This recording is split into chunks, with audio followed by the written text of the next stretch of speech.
अस्सलामुअलैकुम। Direct line के साथ मैं हूं जवेरिया ज़ैद। नाज़रीन, मुज़ाकरात भी जारी हैं, धमकियां भी जारी हैं और हमले भी जारी हैं और जंगबंदी के दावे भी मौजूद हैं। आखिर अमेरिका, ईरान और इसराइल के दरमियान चल क्या रहा है, ये $1 मिलियन क्वेश्चन है। एक तरफ डोनाल्ड ट्रंप दावा कर रहे हैं कि ईरान के साथ मुआहिदा आइंदा हफ्तों में हो सकता है, दूसरी तरफ ईरान इसराइली हमलों को मुज़ाकरात की राह में सबसे बड़ी रुकावट करार दे रहा है।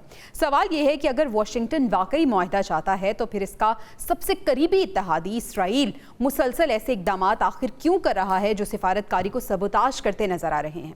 असल कहानी यह है कि ट्रंप मुआहिदा चाहते हैं, ईरान जमानतें चाहता है और नेतन्याहू दबाव बरकरार रखना चाहते हैं। जब तक ये तीनों मकासद एक दूसरे से टकराते रहेंगे, दुनिया को मुज़ाकरात और मिसाइल, सिफारतकारी और धमकी, जंगबंदी और जंग के खतरे की ये मुतज़ाद तस्वीर मुसलसल दिखाई देती रहेगी। सवाल अब यह भी बनता है कि अगर अमेरिका वाकई अमन चाहता है तो इसराइल को रोक क्यों नहीं पाता। मुज़ाकरात के दौरान हमले, आखिर असल एजेंडा क्या है? और सबसे बड़ा और अहम सवाल ये कि क्या ट्रंप मुआहिदा चाहते हैं या सिर्फ सियासी क्रेडिट। और नाज़रीन, प्रोग्राम के आखिरी हिस्से में हम बात करेंगे वफाकी बजट अब 5 जून को पेश नहीं किया जा रहा, मुमकिन तौर पर वफाकी बजट अब 8 या 12 जून को पेश किए जाने का इम्कान है। मगर सवाल यह है कि यह बजट कितना अवाम दोस्त होगा, अवाम के लिए खुशहाली का पैगाम लाएगा या महंगाई का एक नया तूफान आएगा। हुकूमत कहती है कि मईशत संभल रही है। अगर ऐसा है तो आम आदमी पूछता है कि हालात फिर बेहतर क्यों नहीं है, मेरी ज़िंदगी से मुश्किलात क्यों नहीं निकल रही। अब नज़रें नए बजट पर हैं। क्या ये बजट रोज़गार, रिलीफ और तरक्की का दरवाज़ा खोलेगा या आवाम पर टैक्सों, महंगाई और मुश्किलात का एक नया पहाड़ तोड़ेगा? इस पर बात करने के लिए माहिर मईशत भी हमारे साथ मौजूद होंगे। लेकिन सबसे पहले, क्योंकि हम अमरीका ईरान तनाज़े की बात कर रहे हैं, तो इस पर बात करने के लिए जो पैनल मेरे साथ मौजूद है, तारुफ मैं आपसे कराती हूँ। ब्रिगेडियर रिटायर्ड हारिस नवाज साहब, डिफेंस एनालिस्ट, हमें ज्वाइन कर चुके हैं। इसके साथ साथ एडिटर अल अरेबिया मंसूर जाफ़र साहब ने हमें ज्वाइन किया है और स्टूडियोज़ में नसीर वाग़ साहब मौजूद हैं। तीनों मेहमानों का बहुत शुक्रिया अदा करना चाहूँगी। ब्रिगेडियर साहब, सबसे पहले तो मैं आगाज़ आपसे करना चाहूँगी। और सर, ये जो केओस इस वक्त फैला हुआ है, इस क्योस की मैं सूरत हाल को समझने की आपसे कोशिश करूंगी। अमेरिका अगर मुज़ाकरात चाहता है, अमेरिका अगर जंगबंदी चाहता है, तो इसराइल जो बहुत बड़ा स्पॉइलर है उसे ठीक से रोक क्यों नहीं पा रहा? और सर, ये जो एक फ़ोन कॉल है जो इस वक्त बहुत ज़्यादा तवज्जो का मरकज़ बनी हुई है और हर कोई इस बारे में बात कर रहा है, जो नेतन्याहू और ट्रंप के दरमियान हुई है, जिसमें थोड़ी तल्ख़ कलामी भी हुई है, सर क्या कहेंगे आप इस पर? लेकिन बात यह है कि who is responsible to that carry out dialogue between USA and Iran? It is USA. USA has to control its proxy जो है ईरान, इजराइल पर। और बात यह है कि आपके कैसे उसकी मजाल है, आपने उसके कहने पे इतना बड़ा अटैक कर दिया ईरान के ऊपर, उसके बाद आपको 60 दिन में कितनी कीमत उठानी पड़ी, कितनी एम्बेरसमेंट आपको उठानी पड़ी, जंग भी आप जीत नहीं सके, आप अपने टारगेट से अचीव नहीं कर सके, अमेरिकन पब्लिक में आपकी पॉपुलैरिटी आपने डाउन कर ली, कांग्रेस और सेनेट भी कुछ नहीं है, पूरी दुनिया कुछ नहीं है। आपने दुनिया को इकोनॉमिक क्राइसिस में डाल दिया, एनर्जी क्राइसिस में डाल दिया, फूड सिक्योरिटी क्राइसिस में डाल दिया। Everybody keeping the finger cross कि अब क्या होने वाला है। हर रोज आप कहते हैं कि मुसब्बा फील्ड मार्शल गए ईरान, इतनी पर्सनल एफर्ट के साथ सारा तैयार हुआ, दोनों मुल्कों को दिया, अप्रूव हुआ, अंडरस्टैंडिंग हो गई। आपने कहा 1-2 दिन में हम स्ट्रेट हॉर्मुज़ खोल देंगे, ब्लॉकेट खत्म कर देंगे, अनाउंस कर दिया कि अनाउंस कर दिया। जी सर।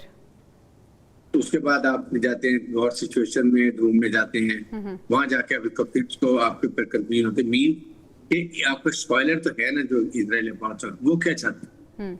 आप देखें ना, क्लियर ईरान की पॉलिसी है कि लेबनान के ऊपर जंगबंदी शरारती आपने किया, लेकिन now how it is possible कि वहां जाके 25% हिस्से पे उसने लेबनान की कब्जा कर लिया। ग्रेटर इजराइल का जो ख्वाब है वो पूरा करता जा रहा है जी। और जो एक कासल जो इतने पुराना, सदियों साल पुराना, उस पर जाकर उसने झंडा लहरा दिया।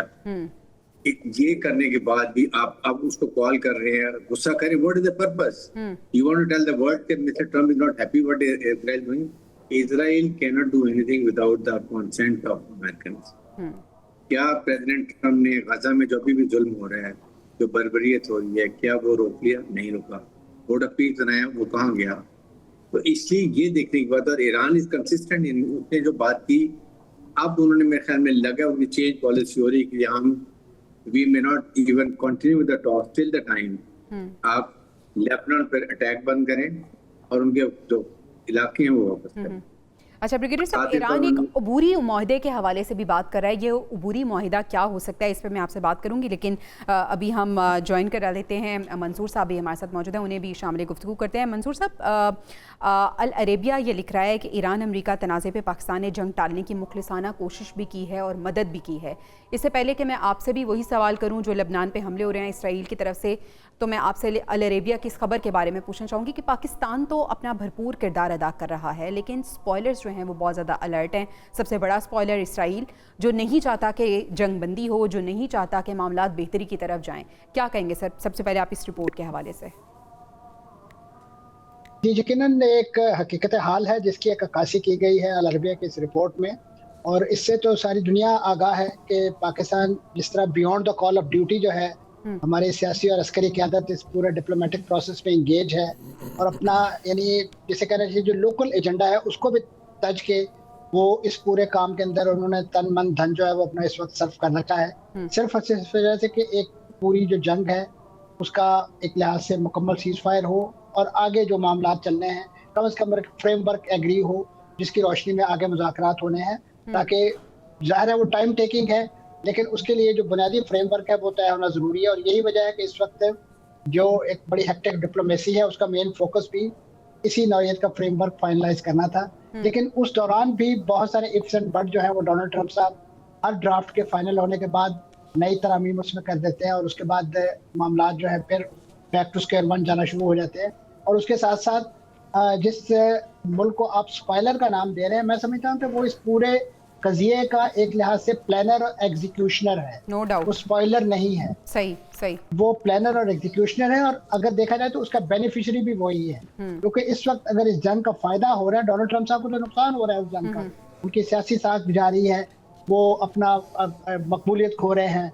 इसी तरीके से जो उनको सियासी मुखालफीन है, मुल्क के अंदर मसाइल हैं, अगर इसका फायदा हो रहा है तो सिर्फ और सिर्फ एक दहशतगर्द वजीर आजम नेतन्याहू को, कि जो बकौल डोनाल्ड ट्रंप साहब के, जिसको उन्होंने एक पागल शख्स पे करार दिया है और खुद इस बात का सबूत पेश किया है कि अगर वो उनकी बैकिंग ना कर रहे होते तो इस वक्त शायद वो जेल की सलाखों के पीछे गल सड़ रहे होते। तो बुनियादी तौर पे तो ये सारा तहफ़्फ़ुज़ जो है वो खुद अमेरिका ने फराहम किया है, उस मिलिट्री आउटपोस्ट को नरिश किया है। आज भी उसकी जितना भी आर्सनल खाली हुआ है, चाहे वो गजा पे तबाही के बर्बाद हुआ, लेबनान के मामले में या दीगर महाजों पे उसने सर्व किया, आज भी उसको रीपे करने के लिए, रिलिंक्विश करने के लिए इस वक्त अमेरिका एड़ी चोटी का जोर लगा रहा है। और वो यूरोपीय ममालिक के जो बड़े आपको खून के आंसू होते दिखाई दे रहे हैं, वो भी अपने अपने जो गोला बारूद के ज़खायर हैं वो आज भी इसराइल को वो एक सप्लाई चेन जो है बरकरार रखे हुए हैं। ऐसे में यानी बेनिफिशियरी इस वक्त हकीकी मानों में इसराइल है। लिहाजा ये कहना कि वो स्पॉइलर है, वो स्पॉइलर नहीं है। वो बुनियादी तौर पे अपने मफाद के लिए वो तमाम इक़दाम इन्हीं के कांधों पे बंदूक रख के, इन्हीं यूरोपीय ममालिक के, इन्हीं अमेरिका के कांधे पे बंदूक रख के जो है वो चला रहा है। और ये सारे उसमें, और अब आप देखिए कि उन्होंने जो लेबनान का महाज गर्म किया है वो बुनियादी तौर पे उनके उस एजेंडे के साथ मेल खाता है जिसको आप ग्रेटर मिडल ईस्ट का नाम देते हैं, ग्रेटर इसराइल या ग्रेटर मिडल ईस्ट का नाम देते हैं। अब वो उसकी तरफ बकटोड़ दौड़ा चला जा रहा है। इस वक्त हिजबुल्लाह ने, अगर अब आप देखिए कि इस वक्त एक अजीब डायलेमा है, इस वक्त इसराइल का जो सीज फायर होता है वो लबनान की हुकूमत के साथ होता है, जबकि लड़ाई वहाँ हिजबुल्लाह कर रही है। तो ये एक अजीब ड्रामा है। अब उनके जो स्पीकर है नबी बेरी, वो हिजबुल्लाह से बिलोंग करते हैं, उन्होंने यकीन दहानी कराई है कि हिजबुल्लाह जो है वो रिटेलिएट नहीं करेगी, लेकिन उस मकसद के लिए जरूरी ये है कि पहले इसराइल के हाथ रोके जाएं। और अभी जो एक बड़ी मशहूर जमाना फोन कॉल की बातें की जा रही हैं, ये सिर्फ और सिर्फ एक आई वॉश है। डोनाल्ड ट्रंप साहब का कतई वो मकसद नहीं है, ना वो नेतन्याहू को पागल समझते हैं, बल्कि नेतन्याहू उन्हें पागल समझते हैं। बिल्कुल सही। यही सवाल मैं वाक़ा साहब के सामने रखना चाहूंगी। वाक़ा साहब, ऐसा क्यों है कि सो कॉल्ड सुपर पावर जो है वो पपेट बनी हुई है इसराइल के हाथों, और क्या कुछ नहीं कर सकते डोनाल्ड ट्रंप साहब और नेतन्याहू ने इतना ज़्यादा हाईजैक किया हुआ है अमेरिका को, डोनाल्ड ट्रंप को, कि जो वो कर रहे हैं उनके इशारों पे नाच रहे हैं? देखिए, आप इसको सीधा सीधा टोपी ड्रामा क्यों नहीं कहते? अच्छा। जो इसके लिए बेहतरीन लफ्ज़ बना हुआ है कि वो दूसरों को बेवकूफ़ और पागल बना रहे हैं। वो जो ट्रंप साहब उसको कह रहे हैं ना कि वो पागल है, ऐसी बात बिल्कुल नहीं है। वो प्री प्लान हो रहा है, पहले प्लानिंग सारा कुछ होती है, उसके बाद यस। देखें, एक तरफ अमेरिका की मर्जी से ही वहाँ हमला हो रहा है, गजा पे। और यकीनी तौर पर उनको तकलीफ तो होती है ईरान को। अब अगर अमेरिका मुखलिस है ईरान के साथ मुआहदा करने में, उस दूसरी तरफ से वो उसको कहता है कि तुम इस आग को जलाए रखो, इधर मैं ईरान के साथ बातचीत करूंगा और उधर उसको हमले करने से रोक ही नहीं रहा। ये कैसे मुमकिन है कि अगर अमेरिका चाहे तो ये हमले ना रुक सकें? इसराइल तो अपनी हठधर्मी पे कायम है और वो उसी तरह बर्बाद कर रहा है पूरे गजा को और लेबनान को, और वो तमाम इलाके जिनके बारे में ईरान बार बार कह रहा है कि हमारा अगर कोई भी मुआहदा होगा तो उसमें ये लोग और ये खित्ते और ये शराइत भी शामिल होंगी। देखिए ये बहुत इतलाक वो कह रहे हैं लेबनान पर भी होगा। बाकी साहब लेबनान पर जो हमले हो रहे हैं, आप समझते हैं कि अमेरिका ये भी अपनी मर्जी से करवा रहा है? यकीनी तौर पर ये उनके नॉलेज में है। एक दफ़ा अगर ट्रंप नेतन्याहू को कह दे कि किसी किस्म का कोई हमला नहीं होना और हालात ख़राब नहीं होने चाहिए, हम अमन की तरफ जा रहे हैं, तो नेतन की क्या जुर्रत है कि वो उसकी हुक्मदुली करे। ये सारा कुछ मिला जुला ड्रामा है और ये सारी चीज़ें प्री प्लान्ड है। आप देख लें पहले दिन से नेतन्याहू यही खेल खेल रहा है। उन्होंने एक दिन भी हमला बंद नहीं किया। जब उनको मौका मिला है उन्होंने गजा पे हमला किया है। तो देखिए हिज़्बुल्लाह किस तरह रुकेगा जब तक उस इसराइल ने नहीं ना रुकना, हिज़्बुल्लाह अपने हमले करने से कभी नहीं रुकेगा। और मैं बरमला कह रहा हूँ, फिर ये उनका हक है। देखिए या तो वो यकतरफा काम कर रहा हो, इसराइल रुक गया हो, अमन की तरफ आ गया हो, उन्होंने सफ़ेद झंडा लहरा दिया हो कि नहीं जी हम बिल्कुल अमन चाहते हैं, वो तो ऐसा कर ही नहीं रहा। तो इसका मतलब है कि कहीं ना कहीं नीयत में बदनीयती है ना ट्रंप के और नेतन्याहू के। देखिए आप इकट्ठे होते हैं, जब भी प्रेस कॉन्फ्रेंस होती है बार बार दोनों इकट्ठे होते हैं, मिलते जुलते दिन रात उनके आपस में राब्ते हैं और एक एक चीज ट्रंप के नोटिस में है, लेकिन फिर भी नेतन्याहू बाज नहीं आ रहा। और इसका मतलब है हालात तो सारे फिर इसराइल खराब करने की जिम्मेदारी इसराइल को दी हुई है कि आप इस आग को जलाए रखें, हम कहेंगे नहीं जी बिल्कुल बिल्कुल सही, ठीक हो जाएगा। ब्रिगेडियर साहब, इससे पहले कि मैं आपसे वो जो सवाल मैं पूछना चाह रही थी वो पूछूं, मैं आपसे ये जानना चाहूंगी कि सर ऐसा ही होगा कि जैसे ईरान पे अटैक करके इन्होंने कहा था कि हमने प्रीएम्प्टिव अटैक किया है, तो अब जब लेबनान पे हमला हो रहा है अगर हिज़्बुल्लाह की तरफ से जवाब दिया जाएगा तो तब भी यही ड्रामा किया जाएगा कि हमने किसी खतरे के पेश नजर ऐसा किया था कि यहाँ से ऐसा होना ही होना है? देखिए यही तो प्रॉब्लम है कि एक सबसे बड़ी बात है, तो आपने यूनाइटेड नेशन को बनाया, उसको आपने बिल्कुल रिटर्न कर दिया, आप अपना कानून बना के बैठे हुए और पूरी दुनिया तमाशा देख रही है। कितने जुल्म इंतहा की बात है, मुझे बताइए। और उसके बाद आपने खुद एक उसमें अकॉर्ड में कर लिया, एग्री कर लिया, फील्ड मार्च ईरान गए, वहाँ अमेरिका को कन्विंस किया और जंगबंदी हो गई इजराइल की और लेबनान की, और फिर उसके बाद 2-3 दिन के बाद उसने फिर शुरू कर दिया। और अब प्रॉपर ग्रेटर इजराइल के लिए वो 20 से 25% इलाके पे अपना कब्जा करके झंडा लगा चुके हैं। जी सर, वॉल्यूम इससे अंदाजा लगा लें। और ईरान ने बिल्कुल ठीक है, बल्कि मैं कहता हूँ ऑनेस्टली ईरान को चाहिए कि उसको कहना चाहिए कि हम आपसे मुज़ाकरात नहीं करेंगे जब तक ये इलाके खाली नहीं होते, नंबर 1। नंबर 2, आप वहां पर जंग बंदी नहीं होती है, we will not negotiate. Pakistan की इतनी एफर्ट है, यही तो स्पॉयलर्स हैं, ये स्पॉयलर्स नहीं है और ये अमेरिका की मर्जी से चल रही है, अमेरिका की प्रॉक्सीज हैं। ये जो अमेरिका कहता है वो ये करता है, और वो होता ही है कि वो कहेगा जी इजराइल कर रहा है, हम तो मैं तो बड़ा उसको डांट रहा हूँ, लड़ाई झगड़ा कर रहा हूँ। ईरान की इजराइल की मजाल नहीं है, कौन देता है वेपन एमुनिशन भर भर के। ब्रिगेडियर साहब आपका पॉइंट आ गया। अब मैं आपसे वो सवाल करना चाहूंगी जो ईरान इस वक्त प्लान कर रहा है एक अबूरी मुआहदे के हवाले से। मौशी दबाव बहुत ज़्यादा हो रहा है, अंदरूनी हालात जो हैं वो बहुत ज़्यादा इंस्टेबिलिटी की तरफ जा रहे हैं, तो ये खबर आ रही है कि इनको मुस्तहकम करने के लिए एक अबूरी मुआहदे पे गौर किया जा रहा है ईरान की तरफ से। सर ये अबूरी माहिदा अपेरेंटली क्या हो सकता है? देखिए अबूरी मुआहदा सबसे पहले ये हो सकता है जो हम पहले भी बात कर रहे थे, जो ट्रम्प ने अनाउंस किया था with the consent of Iran कि नेवल ब्लॉकेड ईरान का और स्ट्रेट ऑफ हॉर्मुज खोला जाए, आर्धी जंगबंदी की जाए 60 डेज की, ताकि ये जो शिप मूवमेंट है जिससे क्राइसिस इकोनॉमिक एनर्जी और फूड सिक्योरिटी ये स्टार्ट हो जाए। ठीक है, देन यू से ये मेन अबूरी ये जिसमें ईरान का भी ऑयल निकलना शुरू हो जाए चाइना के लिए, मिडिल ईस्ट की गैस, कतर की और सऊदी अरब ऑयल, ये जहां जहां जाता है वहां जाना शुरू हो जाए, स्टेट नॉर्मल मूवमेंट शुरू हो जाए, ये प्रॉपर्टी के स्टार्ट और जंगबंदी स्टार्टिंगली बढ़ जाए, दैट मीन्स कि जो आपकी शिप मूवमेंट है, लॉजिस्टिक मूवमेंट है, वो स्टार्ट हो जाएगी और दुनिया की इकोनॉमिक, एनर्जी और फूड्स और क्राइसिस के अंदर वो खत्म हो जाएगी। एक्चुअली उनको रिलीफ मिलनी शुरू होगी।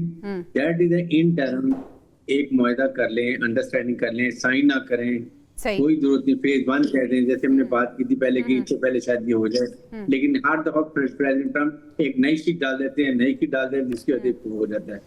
ये अब field marshal I am sure कि वो अभी भी कोशिश कर रहे होंगे कि एक अबूरी मुआहदा हो जिसमें ये चीजें शामिल हो जाएं, और इसके बाद बैठ के 2-3 हफ्ते के बाद जब भी कहीं कन्वर्ज ऑन डिफरेंट पॉइंट, फिर पाकिस्तान में मुज़ाकरातों में बैठ के पड़े। बिल्कुल ठीक है। मंसूर जाफर साहब, अगर हम ईरान की बात करें, ईरान कह रहा है कि जंगबंदी का इतलाक लबनान पर भी होगा, बैरूत पर हमले खिलाफ वर्जी तस्वुर किए जाएंगे। सर, मशरिक़ वस्ता में क्या हम ये कह सकते हैं कि Iran is the only country जो गज़ा के लिए भी स्टैंड ले रहा है, जो लबनान के लिए भी स्टैंड ले रहा है, और ना सिर्फ स्टैंड ले रहा है, अमली तौर पर ये दिखा रहा है? इसमें कोई शक नहीं जी। अब जो ईरान का जो फॉरेन पॉलिसी एजेंडा है, जिसे इस वक्त प्रॉक्सीज का नाम दिया जाता है कि ईरान उसके प्रॉक्सीज एग्जीक्यूट कर रहा है, वो एक मिशन स्टेटमेंट के तौर पे उसको लेकर चलता है और वो उसको कॉशियसली बाकायदा एक सोची समझी स्कीम के तहत उसको लेकर चल रहा है। और यही वजह है कि उन्होंने गजा के जिहाद को या उसकी मुजाफत को भी ओन किया, हमेशा सपोर्ट किया, और इसी तरीके से हिजबुल्लाह को भी। वो तो उनको एक चरका लगा जब ये शाम के अंदर एक रिजीम चेंज हुई और वो जो एक पूरा रूट था, खासतौर पे वहाँ पे पाकिस्तान इनकलाब का इन्फ्लुएंस, वहाँ पे जो ट्रेनिंग कैंप्स, वो सारे के सारे डिसमेंटल हो गए। तो ये इसराइल को सिर्फ खुल खेलने का मौका उसी बिना पे मिला है। तो पूरी सप्लाई चेन जो है वो ताराज हो गई है, जिसके बिना पे इस वक्त एक लिहाज से हिजबुल्लाह की जो कमर टूट गई है, और इसी तरीके से फलस्तीनी मुजाफरती तंजीमें भी जो है वो आपको कदरे निचले बैठे हुए दिखाई देती हैं। लेकिन दूसरी तरफ आप देखिए कि एक तरफ ईरान अगर ये मुतालबा करता है कि सीज फायर लबनान पे भी लागू होना चाहिए, गजा पर भी लागू होना चाहिए, तो वो हकीकी मानों में एक रैशनल बात कर रहा है। और उसके साथ साथ ईरान की उस पॉलिसी को भी सपोर्ट करता है कि जिसके तहत ईरान इस वक्त बैनुल-अक़वामी जमानतें मांगता है, क्योंकि यही इसराइल और अमेरिका है कि जो लबनान में अपना ही ऐलान करदा सीज फायर इन्फोर्स नहीं करवा सकते। गजा के अंदर इस वक्त नेतन्याहू जो है वो 70% गजा पर कब्जे के ऐलानात कर रहे हैं, और ऐसी सूरत में वो जो सो कॉल्ड गजा पीस बोर्ड है, उसका क्या मकसद है, क्या इतलाक है? आया वो सिर्फ और सिर्फ रियल स्टेट प्रॉपर्टी? इस वक्त डोनाल्ड ट्रंप साहब के अपने दामाद जो हैं वो अपना वही जो रिवायती कारोबार है रियल स्टेट का, उस हवाले से ईरान को इस नौईद के प्रोजेक्ट इस वक्त सेल कर रहे हैं, जिसमें उनके बड़े जो कैची किस्म के रियल स्टेट के चंक्स हैं, वो कह रहे हैं कि हम आपको इंटरनेशनल दुनिया के सामने इसकी सेल के लिए पेश करते हैं ताकि आपको आमदन हासिल हो। उनका तो बुनियादी मकसद ही इस पूरी मुस्लिम दुनिया की खरीदो फरोख्त है। उनकी जो कीमती जमीनें हैं, कईयों को वो अपने सो कॉल्ड बिब्लिकल राइट समझ के खरीदो फरोख्त कर रहे हैं, और दूसरी तरफ को वो अपना जो एक सो कॉल्ड पॉलिटिकल एजेंडा है उसको वो सपोर्ट करते हैं। तो लिहाजा ईरान, मैं समझता हूँ, अपना ये मुतालबा रख के कि हकीकी मानों में जो सीज फायर है वो लबनान पे भी इम्प्लीमेंट हो, फलस्तीन पे भी हो। दरअसल ये उनके उस मुतालबे को स्ट्रेंथन करता है कि जिसमें वो इस बात का तकाजा कर रहे हैं दुनिया से कि उनकी इस सीज फायर की इंटरनेशनल गारंटी दी जाए, क्योंकि यही इसराइल और अमेरिका दोबारा से फिर इसी नौयत का एक गठजोड़ करके ईरान पर जो है चढ़ दौड़ सकते हैं, उसके खिलाफ एक जंगी महाज खोल सकते हैं। क्योंकि अगर वो उन्होंने अपने उस कॉल का वहां पास नहीं किया तो कौन सी ऐसी ताकत उन्हें ईरान के मामलात से जो है इस नौयत की एक्टिविटी करने से बात। सवाल वाक़ई साहब यहाँ पे ये है कि गारंटर कौन बनेगा सर, और दूसरा मैं ये भी पूछना चाहूँगी, वी ऑल रियली वंडर कि जो गजा पीस बोर्ड बना था वो कहाँ पे है? अभी तक गजा पीस बोर्ड का कोई रिजल्ट सामने नहीं आया, कोई ऐसा बड़ा इजलास नहीं हुआ, किसी ने किसी के ऊपर कोई पाबंदी नहीं लगाई, कोई अमली काम ऐसा नहीं हुआ। आज भी देख लें, फिर अगर वो बोर्ड है और उसकी कोई इम्प्लीमेंटेशन हुई है तो फिर आज भी गज़ा पे हमले कैसे हो रहे हैं इसराइल की जानिब से। असल मैं एक चीज़ और आप सब लोगों को गोश गुजार करूं, ये जो अमेरिका और ईरान के दरमियान जंग है ये सिर्फ एटमी हथियारों की वजह ही नहीं है, बल्कि इसकी एक बहुत बड़ी वजह यह है कि ईरान हमेशा गज़ा और फ़लस्तीन और लबनान अपने भाइयों की मदद करता है और पूरी दुनिया में उसने उनका अलम बुलंद रखा, जिस चीज़ का अमेरिका को और इसराइल को बहुत गुस्सा था, है और हमेशा रहेगा। इस जंग की एक बहुत बड़ी वजह ये भी है, ये याद रखनी चाहिए, ये तारीख में ये बातें लिखी जाएंगी। मैं एक और देखिए, ये जो इस वक्त अमेरिका कर रहा है, देखें एक इलाके में जो एक बहुत बड़ा कोई चौधरी होता है ना, बदमाश होता है, चौधरी नहीं, कोई एक बदमाश होता है, उसने छोटे छोटे बदमाश रखे होते हैं। इस वक्त वो क्या करता है, वो बदमाश ये करता है कि वो अपने इलाके में शरीफ लोगों के साथ छोटे बदमाशों को लड़ाता है और खुद ही उनको एक बाद में नहीं नहीं नहीं छोड़ दें कोई बात नहीं, छोड़, उनको अलहदा कर दिया। अच्छा, उनका मकसद भी पूरा हो गया, वो छोटे को मार भी पड़ गई, उसने उनको छुड़ा भी लिया और उसने अपनी फेस सेविंग भी कर ली। देखिए इस वक्त अमेरिका ये काम कर रहा है, वो इसराइल को रोक ही नहीं रहा। उसका ये ख्याल है कि मैं इसी तरह एक टर्म हम अपनी पॉलिटिक्स में बड़ी यूज करते हैं, गुड कॉप बैड कॉप, ये तो यही कर रहे हैं। ये वही काम कर रहे हैं, America good cop bad cop वाला काम इस वक्त कर रहा है और यही खेल वो बड़े अरसे से खेल रहा है। दुनिया की पॉलिटिक्स आप उठा के देख लें, अमेरिका ने हमेशा से यही काम किया है और उसकी यही स्ट्रेटजी रही है। उसके पास जो छोटा बदमाश है ना, वो है इसराइल, जिसने हमेशा दुनिया के अंदर अमन को तबाह किया है। रिकॉर्ड गवाह, तारीख गवाह है कि उसने क्या क्या कुछ नहीं किया। मौजूदा सिनेरियो में कोई शख्स ये मत समझे कि ईरान को सिर्फ प्रॉब्लम अपनी है या ईरान वजह से शेल्टर प्रोवाइड किया गजा को, लेबनान को। मेरे ख्याल में मुस्लिम उम्मा को ये समझ लेना चाहिए कि ईरान की स्टेबिलिटी बहुत ज़्यादा ज़रूरी है अगर प्रोटेक्शन चाहते हैं, क्योंकि अगर बारी इस वक्त ईरान की है तो अगली बारी किसी की भी हो सकती है। अब सवाल नाज़रीन ये हुआ कि नेतन्याहू को आखिर ईरान से मुआहदा कबूल क्यों नहीं है, लेकिन हमें ब्रेक पे जाना है। पैनल मेरे साथ ही मौजूद होगा, stay with us. Welcome back नाज़रीन। मुज़ाकरात भी हैं, साथ साथ हमले भी चल रहे हैं, साथ साथ बातें हो रही हैं कि मुआहदे के डोनाल्ड ट्रंप वहाँ भी लग रहे हैं। ईरान जो है वो अबूरी मुआहदा चाहता है। आखिर ये चल क्या रहा है, इसको हम अब कंक्लूडिंग रिमार्क्स अपने पैनल से लेना चाहेंगे। ब्रिगेडियर साहब, आपसे आगाज़ करना चाहूँगी। एक तो ये चल क्या रहा है, आने वाले दिन क्या पैगाम देंगे, और आखिर नेतन्याहू जो है वो ये मुआहदा क्यों नहीं चाहता है, क्यों नहीं जंगबंदी चाहता है? मेरे ख्याल में बेसिकली वो बिल्कुल चाहता है, लड़ने की हिम्मत नहीं है, लड़ सकता नहीं है, पूरी दुनिया के खिलाफ है। जो मुल्क भी करें, आप इसकी करते हैं, मिडिल ईस्ट की बात करें, नेटो की बात करें, यूरोपियन यूनियन की बात करें, कोई दुनिया में मुल्क की जाती है लड़ाई हो, नाम की पब्लिक चाहती है। इसलिए वो सिर्फ कंसेशन लेना चाहता है, अपनी टर्म पे बात करना चाहता है और इस पे वो पोस्टरिंग कर रहा है, मसल फ्रैक्चरिंग कर रहा है, प्रेशर टैक्टिक्स कर रहा है और इसके अलावा कुछ नहीं। बट ईरानियन बड़ा सोच समझ के फैसला करते हैं, जो वो गिव कर रहे हैं इससे ज्यादा वो नहीं देंगे। They should be very clear about it. The better it is के इमीडिएटली स्टेट ऑफ हॉर्मुज और ब्लॉकेड खत्म करें, सीज फायर को 60 डेज के एक्सटेंड करें, ताकि आपका नॉर्मल लॉजिस्टिक सपोर्ट काम शुरू हो जाए। उसका मुज़ाकरात बेशक जितना मुझे टाइम। बिल्कुल सही है। मंसूर साहब, यही सवाल आपके सामने रखना चाहूँगी, लेकिन बीच में एक सवाल और ऐड कर लेती हूँ। जिस तरह से ब्रिगेडियर साहब कह रहे हैं कि इसराइल भी चाहता है कि ये मुआहदा हो जाए। सर, जितना नुकसान अमेरिका को हो रहा है, क्या इसराइल को इतना हो रहा है? और क्या वाकई इसराइल भी चाहता है कि मुआहदा हो जाए और सिचुएशन जो है वो बेहतरी की तरफ जाए? ये इसराइल की एक सेक्शन ऑफ सोसाइटी जो यकीनन मुआहदा चाहती है, लेकिन उसमें कम से कम रूलिंग एलीट जिसमें नेतन्याहू सरपरस्त हैं, वो ये मुआहदा नहीं चाहते, क्योंकि इस मुआहदे के ना होने में उनकी सियासी बका है।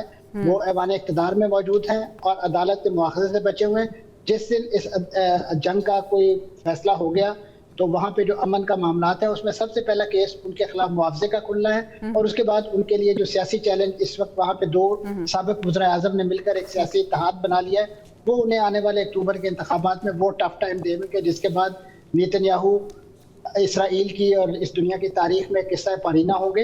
यही वजह है कि इस वक्त वो चाहते हैं कि इस जंग के जलाव में वो इंतखाबी अमल में जाएं, ताकि उनके पास अगर कोई दिखाने के लिए हो तो ये।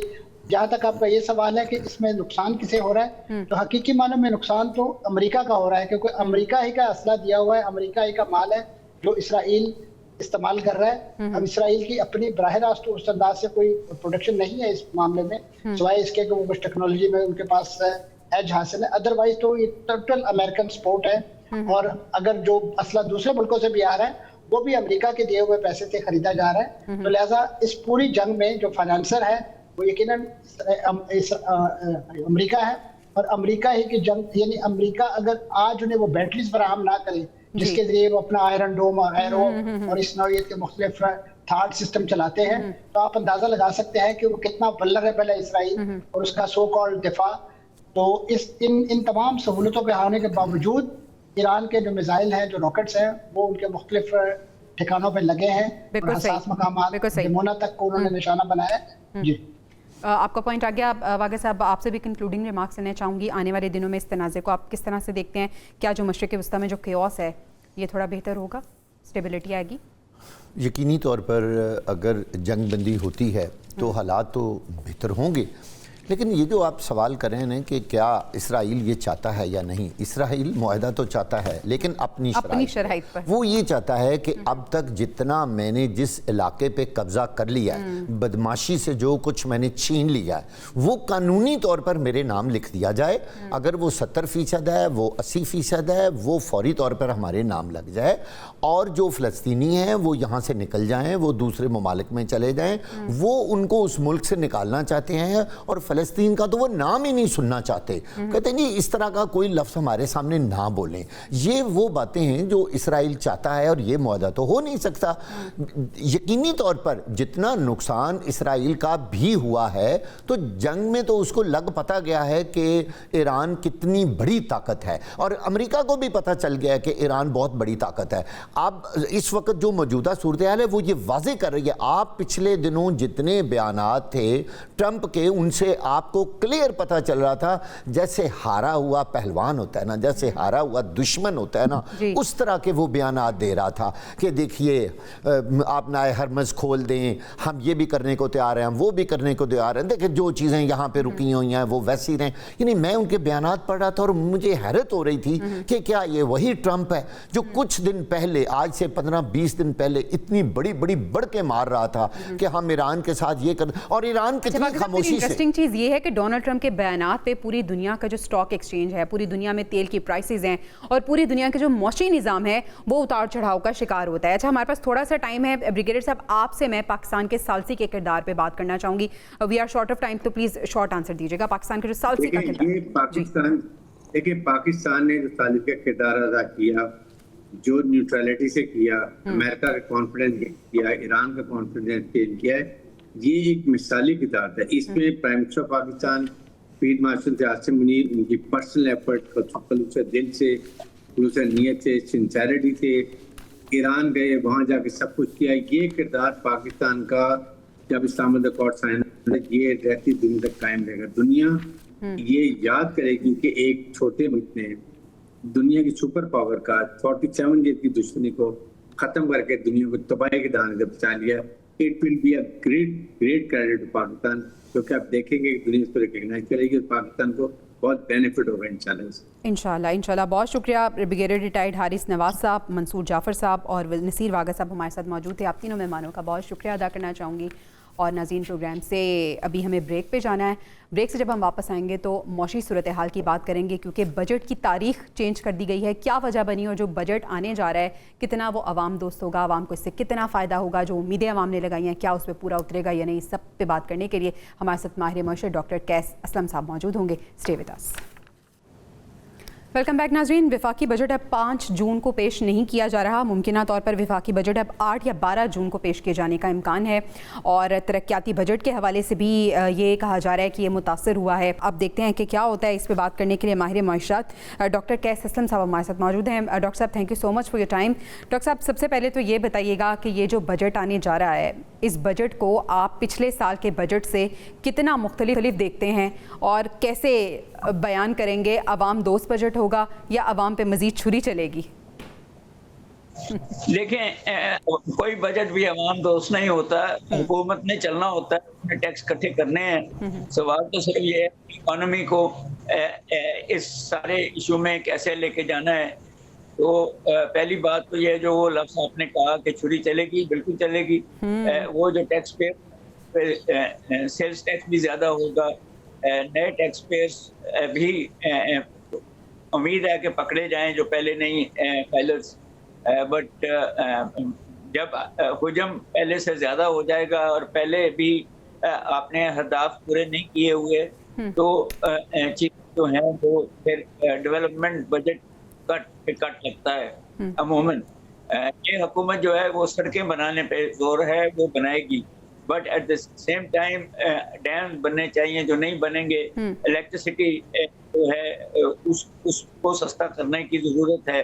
जो शायद ना हो सके। अच्छा डॉक्टर साहब, तरक्याती बजट के लिए 4,000 अरब रुपए रखा गया था और अब ये कहा जा रहा है कि IMF प्रोग्राम के बायस मुल्क की तरक्याती बजट मुतासर है, फंड्स के इस्तेमाल में बड़ी कमी का भी इंकशाफ हुआ है। क्या आप समझते हैं कि तरक्याती बजट पर इतना अलॉट करना ये ठीक होगा? क्योंकि सर हमने देखा है कि पहले भी तरक्याती बजट पर पैसा तो मुख्तस किया जाता है, लेकिन उसे उस तरह से इस्तेमाल नहीं किया जाता, उस तरह से एलोकेट तो होता है, लेकिन हमें कहीं नज़र नहीं आता कि उसके समरात आवाम तक पहुँचे। देखें, पहली बात तो ये है कि अब क्योंकि 18th अमेंडमेंट के बाद ये बहुत सारे इंडस्ट्री भी, पानी भी, एग्रीकल्चर, एजुकेशन, हेल्थ, ये सब प्रोविंशियल सब्जेक्ट्स हैं। तो देखना तो ये होगा कि कितना खर्च करते हैं, but at the same time dams को बनना जो है, सड़कें बननी, सी पैक, ये सारा फेडरल गवर्नमेंट का है। और बहुत ज़रूरी है तरक्याती बजट, क्योंकि भी वो करता है, जॉब क्रिएशन भी वो करता है और इंफ्रास्ट्रक्चर डेवलपमेंट भी वो करता है। और अगर उस पर कट लगेगा तो मुझे लगता है तो फिर इकोनॉमी उस लेवल से नहीं ग्रो करेगी। ये जो महंगाई हुई है इस जंग की वजह से, तेल की कीमतों की वजह से, वो उसने कॉस्ट, तरक्याती कॉस्ट को भी तो बढ़ाया होगा।